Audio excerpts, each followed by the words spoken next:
ഇപ്പോൾ CPIM നേതാവ് നാസർ കൊളായി കൂടി ചേരുന്നുണ്ട്. ഉമേഷ് ദയവായി തുടരൂ. നാസർ കൊളായി, അതായത് കോൺഗ്രസ് ഹാൻഡിലുകളാണ് രാഹുൽ മാങ്കൂട്ടത്തിലുമായി ബന്ധപ്പെട്ട വിമർശനങ്ങൾക്ക് പ്രതികാരമെന്നോണം ഇല്ലാത്ത കഥകൾ പ്രചരിപ്പിക്കുന്നതെന്ന് ഇൻഡയറക്റ്റായി VD സതീശൻ തന്നെ സൂചിപ്പിച്ചതാണ്. ഇങ്ങനെ ഒരു പശ്ചാത്തലത്തിലാണ് ഇപ്പോൾ VD സതീശൻ്റെ അനുയായി VD സതീശന് വേണ്ടി സൈബർ പോരാട്ടം നടത്തുന്നു എന്ന് പല ഘട്ടങ്ങളിലും പറഞ്ഞ ഗോപാലകൃഷ്ണനിലേക്ക് കാര്യങ്ങൾ, തെളിവുകൾ ചെന്നെത്തുന്നത്. എന്താണ് ഇതിൽ നിന്ന് വായിച്ചെടുക്കേണ്ടത് നാസർ കൊളായി? എവിടെ എത്തിച്ചേർന്നിരിക്കുന്നു എന്നതിന്റെ നിലവാരം മാത്രമാണ് ഇതിൽ നിന്ന് വായിച്ചെടുക്കേണ്ടത്.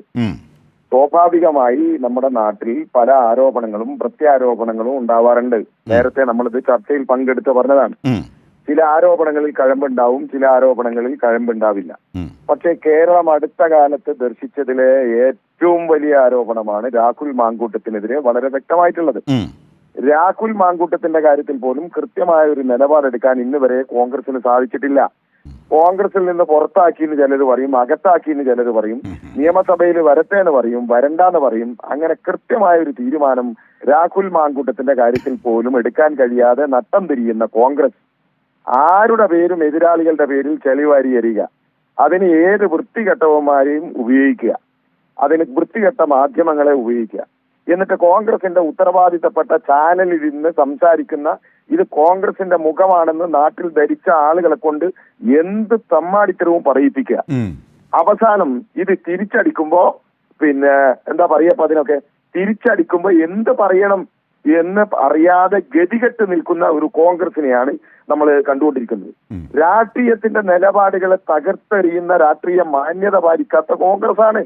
അത് VD സതീശൻ അനുയായികളെ കൊണ്ട് ചെയ്യിപ്പിക്കുക എന്ന് നമുക്ക് പറയേണ്ടി വരും. വലിയ ബോംബ് പൊട്ടാനുണ്ട് എന്നായിരുന്നു VD സതീശൻ പറഞ്ഞത്. വലിയ ബോംബ് പൊട്ടാനുണ്ട്. ഈ ബോംബായിരുന്നോ VD സതീശൻ കരുതി വെച്ചിരുന്നത്? ഇത്തരം കള്ളത്തരായിരുന്നോ VD സതീശൻ? അത് മാത്രമല്ല, ഇത് പച്ച നുണയാണെന്നുള്ള തെളിവുണ്ട്. കാരണം ഇത് പച്ച നുണയാണെന്നുള്ള തെളിവ്. കാരണം ഇതിന് ശേഷം ഷൈൻ ടീച്ചറും ഭർത്താവും കണ്ടു. ഈ കോൺഗ്രസ്സുകാർ പ്രചരിപ്പിച്ചതുപോലെ ചവിട്ടിപ്പൊളിച്ച വാതിൽ നിങ്ങൾ കാണുന്നുണ്ടോ? ഈ വാതിലാണ് ചവിട്ടിപ്പൊളിച്ചതെന്ന് പറഞ്ഞത്. നല്ല വാതിൽ, എന്തൊരു കള്ളത്തിന്! ആ ഭർത്താവ് ഉൾപ്പെടെ രംഗത്തെത്തി പറയുകയാണ്. അതായത് ഇത് തുടക്കത്തിലെ കള്ളമാണെന്ന് പൊളിഞ്ഞു. പക്ഷേ ഇത്തരം ദുഷ്ടലാക്കുകൾ ചെയ്യാൻ, അതും ഒരു വനിതാ പ്രവർത്തകയ്ക്കെതിരെ ഇങ്ങനെ പച്ചക്കള്ളം പ്രചരിപ്പിക്കാൻ VD സതീശൻ്റെ അനുയായികൾക്കടക്കം ഉണ്ടാകുന്ന ധാർമ്മികതയെ സംബന്ധിച്ചാണ് നമ്മളെ അസ്വസ്ഥമാക്കുന്നത്. നാസർ കൊളായി, അജിംഷാദെ, എന്ത് ധാർമ്മികതയാണ് നിങ്ങൾ ഈ പറയുന്നത്? കോൺഗ്രസിന്റെ ധാർമ്മികത ഈ കാര്യത്തിൽ കോൺഗ്രസ് നേതാക്കന്മാര് തന്നെ കാണിക്കുന്നത്. രാജ്മോഹൻ ഉണ്ണിത്താൻ കെ മുരളീധരനെ കുറിച്ച് ചാനൽ മുറിയിൽ ഇരുന്നിട്ട് വിളിച്ചു പറഞ്ഞ തമ്മാടിത്തം.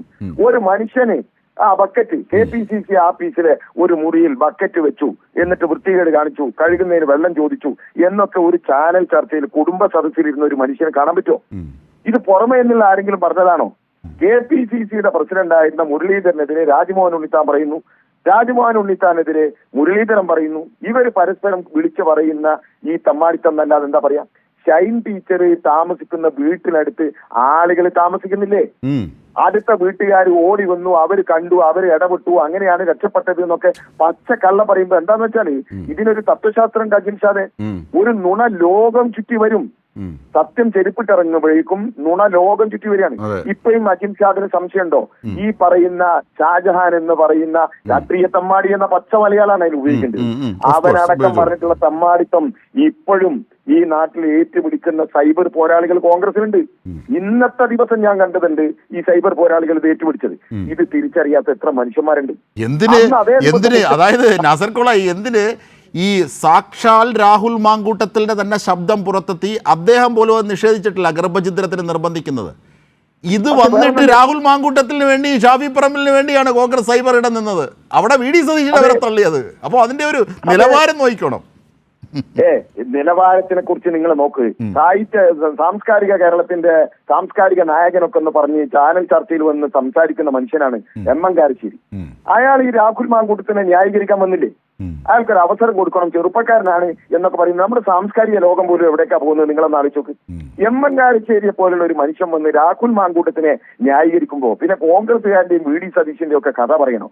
അതുകൊണ്ട് കോൺഗ്രസുകാരിൽ നിന്ന്, വർത്തമാനകാല കോൺഗ്രസുകാരിൽ നിന്ന് സംസ്കാരം എന്ന കാര്യം പിന്നെ നമ്മൾ പ്രതീക്ഷിക്കേണ്ട. ഞാൻ പറഞ്ഞല്ലോ, നേരത്തെയും ചാനൽ ചർച്ചയിൽ പറഞ്ഞിട്ടുണ്ട്, ഒരു പുരുഷനും സ്ത്രീയും തമ്മിൽ ചിലപ്പോൾ ആരോപണങ്ങൾ ഉണ്ടാവും, പ്രത്യാരോപണങ്ങൾ ഉണ്ടാവും. അതിൽ ചിലത് സത്യങ്ങൾ ഉണ്ടാവും, ചിലത് തെളിയിക്കപ്പെടും, ചിലത് സത്യമല്ല എന്ന് ബോധ്യപ്പെടും.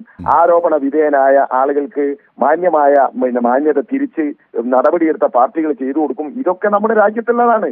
ലോക ചരിത്രത്തിൽ ഞാൻ ആമുഖമായി മുമ്പ് പറഞ്ഞതുപോലെ ആദം നബിയോട് ദൈവം കനി ഭക്ഷിക്കരുതെന്ന് പറഞ്ഞിട്ട് കനി ഭക്ഷിച്ച ആദം നബിയുടെ പിന്മുറക്കാരാണ് ഒരു അർത്ഥത്തിൽ പറഞ്ഞാൽ.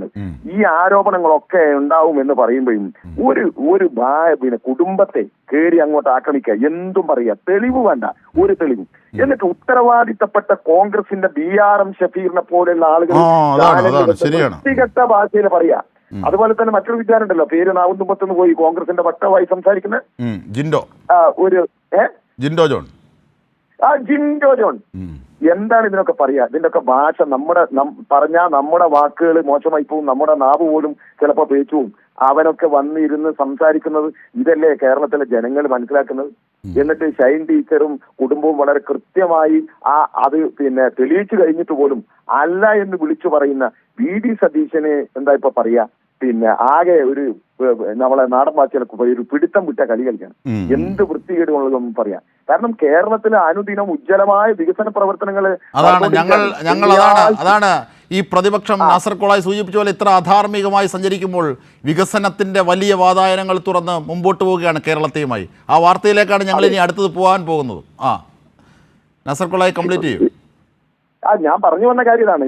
ഈ നമ്മളെ സംബന്ധിച്ചിടത്തോളം ഈ വികസന പ്രവർത്തനങ്ങൾ ഓരോ ദിവസവും ഇങ്ങനെ എണ്ണി കാണിക്കുക. ഇപ്പോ KC വേണുഗോപാൽ വിളിച്ചു കൊണ്ടുവന്ന കർണാടകയുടെ മന്ത്രി പറയാണ്, KC വേണുഗോപാലിന്റെ സാന്നിധ്യത്തിൽ ഇരുന്ന് പറയാണ്.